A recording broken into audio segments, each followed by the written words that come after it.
Mixed up orders, guys. Put the wrong thing at the wrong shirt. Whoops!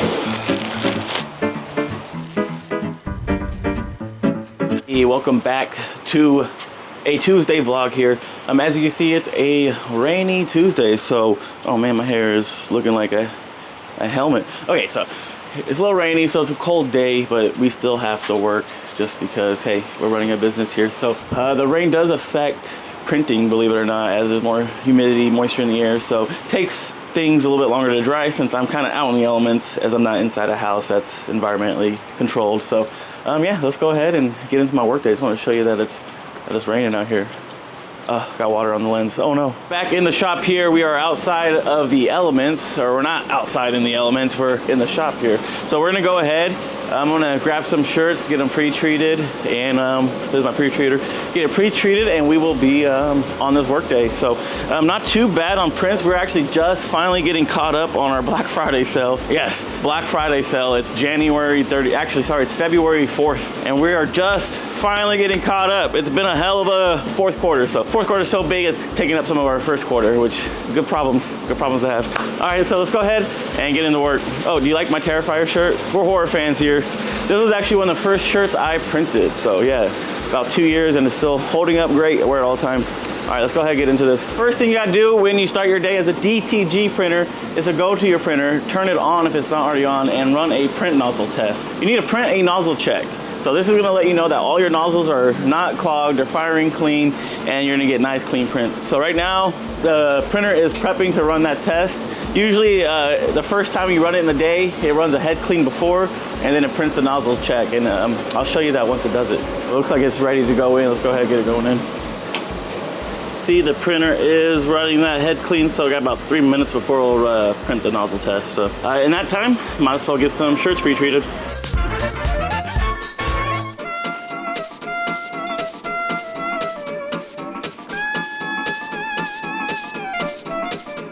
Okay, so the shirts that you see me drying on the heat press, I already got those pre-treated the night before, so I have a bunch of shirts ready to go. I don't have to worry about pre-treating them. I just throw them in the heat press. Make sure the fibers are nice and flat and all the moisture's out of the shirt, and then I can print it. So it saves a lot of time doing it that way. As you can see, we got a lot of clean nozzles there. So the white is good to go, and it's harder to see, but the color's good to go too. So we're gonna go ahead and start printing.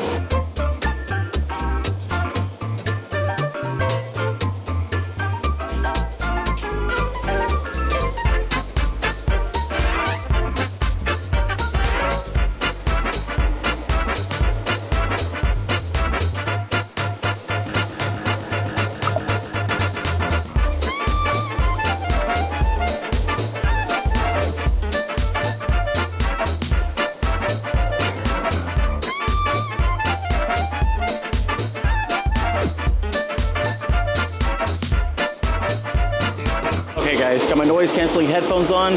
Can't hear the embroidery machines, can't hear myself talk. Let's get to work.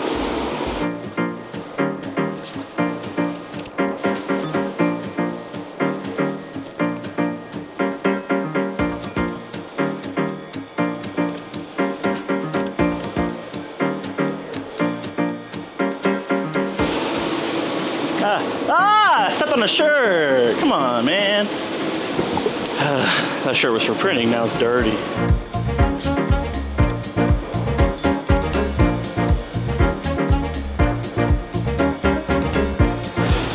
I was gonna print a shirt, but I already have it made, so one less print for me.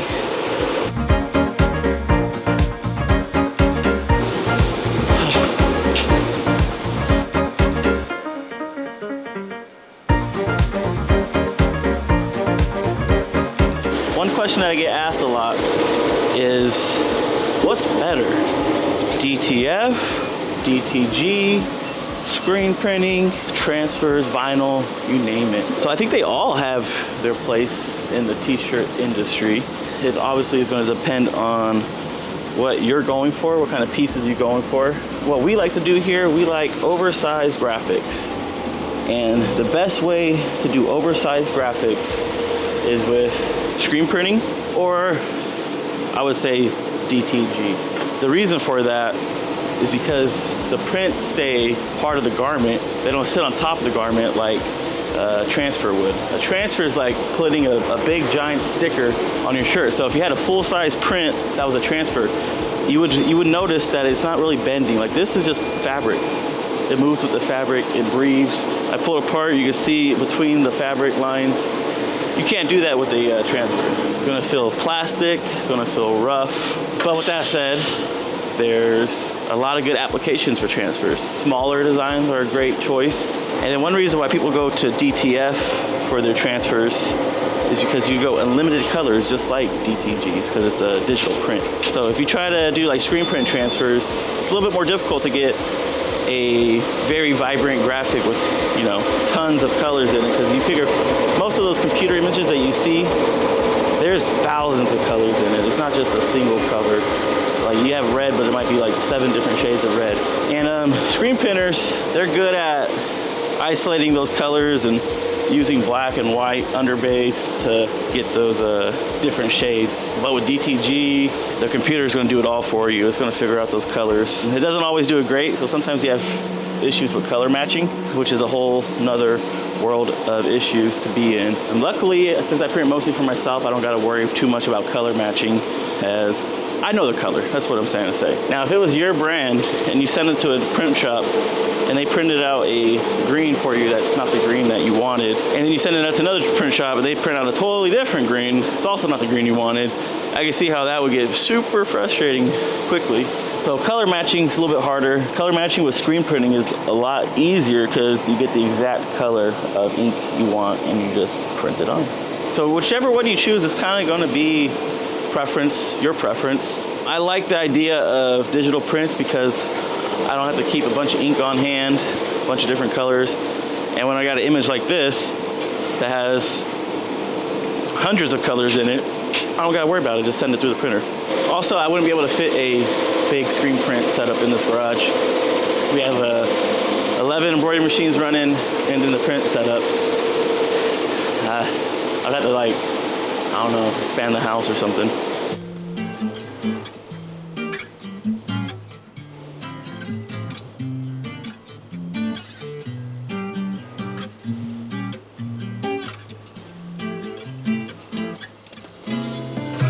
Alright guys, let's go. Let's get some more prints done. So I'm gonna be pre-treating and printing, kind of getting into my workflow right now.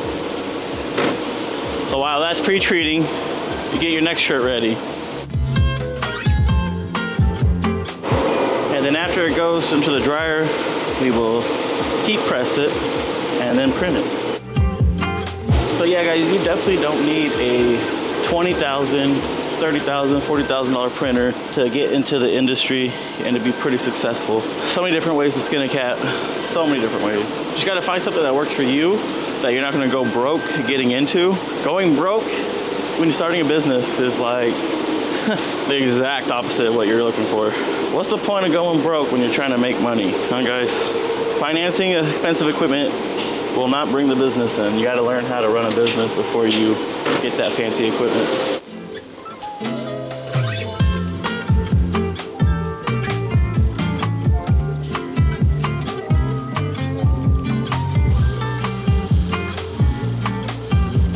When looking for equipment to start your business, don't just look at what everyone else is doing. Don't look at the big shops with 20 printers. What you really need to look at is what is going to work best for you. Now, the way I had my business in my head set up, DTG was always the perfect option for me. It took a lot of research to figure that out. It took some trial and error. I started with DTF and absolutely hated DTF with a passion. Still do hate it with a passion, and I wouldn't recommend it to anyone who wants to start a brand.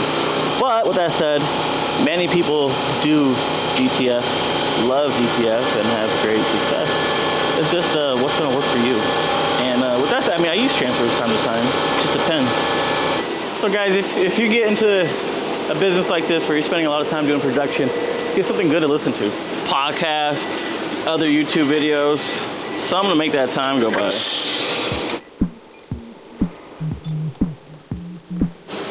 All right, delivery guy just got here. I gotta make some room for him. Let's see real quick.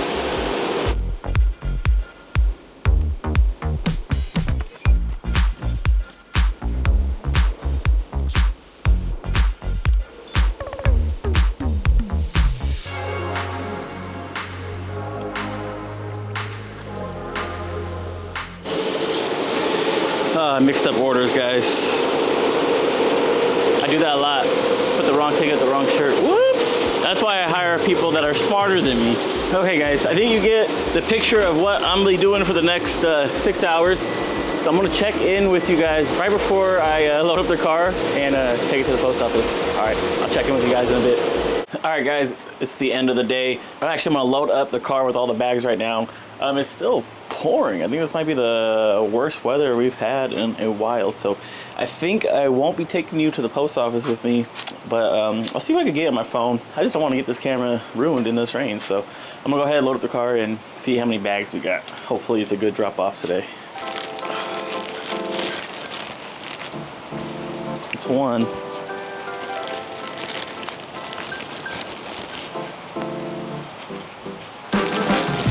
Okay. Getting out of breath now.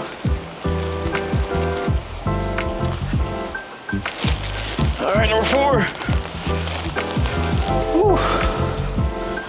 All right, 4. All right, here's 5. All right, so they're working on one more too, but I'm gonna give them time to get that packaged, and while they're doing that, I'll get this car loaded up. Okay, guys, it's too wet, so I'm gonna definitely be backing in.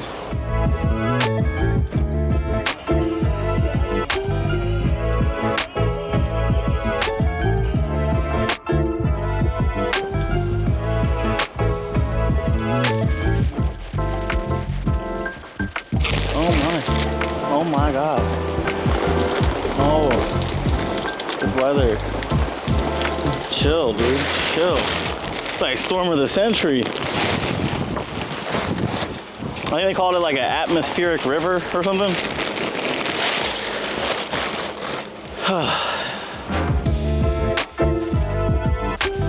Okay, one more bag coming. All right, guys, so I just loaded up all those bags into the box. It's ready for pickup. I'm getting out of here. I'm gonna go home, eat dinner, and maybe work out today. Haven't worked out in like a week, so. All right, thanks guys for coming along with me. Oh my God, it's crazy. Storm of the century. All right, like the video, hit sub. Thank you guys.